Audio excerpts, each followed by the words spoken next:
it does take a bit of courage to come up here and talk about these things, especially when they're personal, and you know that you're doing it so that you can possibly help somebody else.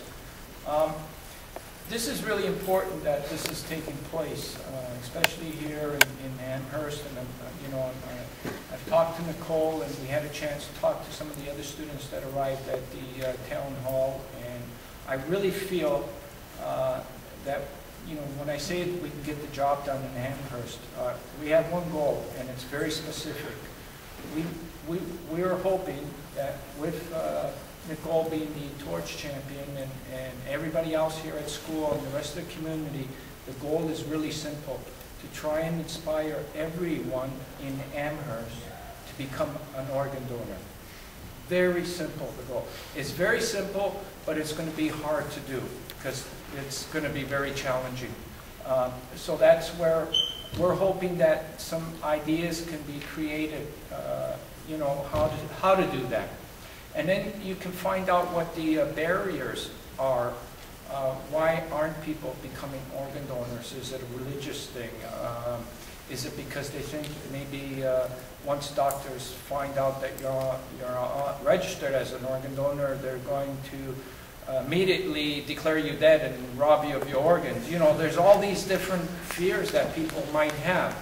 So part of the job will be probably to find out, what's preventing everybody from becoming an organ donor. So I think once you start diving into this issue and talking to people, creating activities and events, you'll find out probably how to find out what the solutions are. And our goal overall, and this is throughout Canada, is to hopefully get almost every major community across Canada doing what Amherst is going to do. So if we can get like hundreds of communities across Canada doing the same thing, having those goals and trying to reach everybody in their community to become an organ donor, well, guess what? We're going to save over 4,000 people that are waiting right now for organ transplants. And that's got to be a noble goal. That's got to be something, and it's achievable. We don't have to look in a laboratory for a cure. We don't have to spend millions and millions of dollars looking for something to find a cure. The cure is going to be awareness. It's going to be creating activities, events, and trying to reach people. And if we can do that in every community, we're going to save a lot of people. So the task ahead is I think, very achievable. And it's going to take time, though. It's going to take time because it's going to be difficult to try and reach everybody. So that's why we're hoping to do this every year. So that the first year, the group that's helping to put it together and doing all the things will be able to pass all that knowledge on to the second group that takes over. And then we keep continuing until Canada, instead of being at the bottom of the world when it comes to organization, gets to the top. And that's what Victor Davis' attitude was, and that's why we dedicated partly in his memory, was because he had a winning attitude to become a champion for Canada. And we can have the same winning attitude, but this time it's to try and save everybody. And it's that same kind of attitude that can get us there. So we're hoping that Amherst can lead the way, because we're creating a website that's going to show, what every community is doing from coast to coast. And as you've seen, we took a lot of pictures today, and we're doing this video, and you're going to be able to see what all the other communities are doing in their community, all the other schools, all the other torch champions, and all the other, and I think one day, my dream, one day, is to get everyone together. Like, can you imagine from coast to coast getting one big 3-day convention or something where we have over 100 different schools involved and coming, you know, and it can happen. These are dreams that can happen. And so that's what we're hoping for, but we can't do it alone. We can't do it alone. We're going to need the enthusiasm and the passion of people like Nicole and others that want to help make this situation better, because we have the opportunity to do that.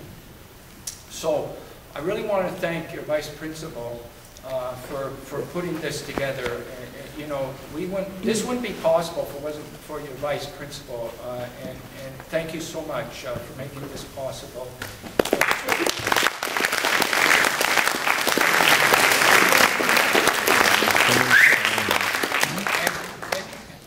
That were at the town hall this morning, you heard some very encouraging words from the mayor.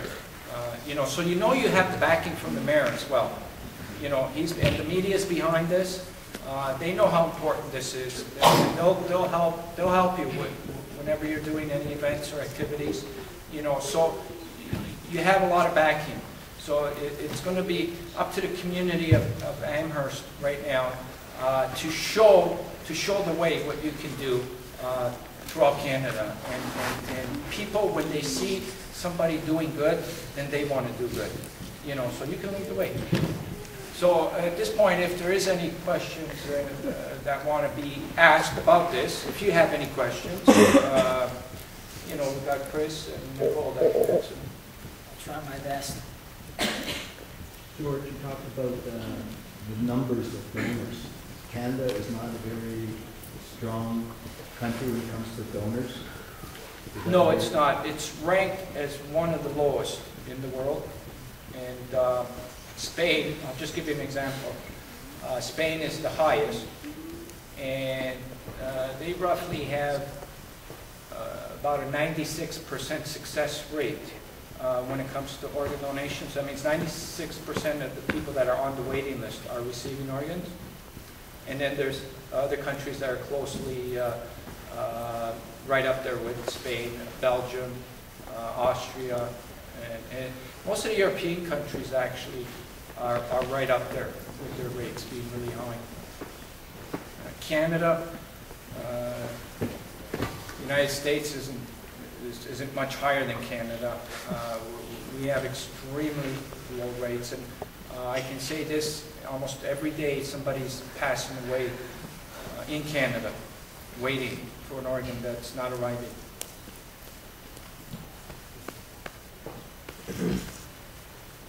Any other questions? Yeah, sorry.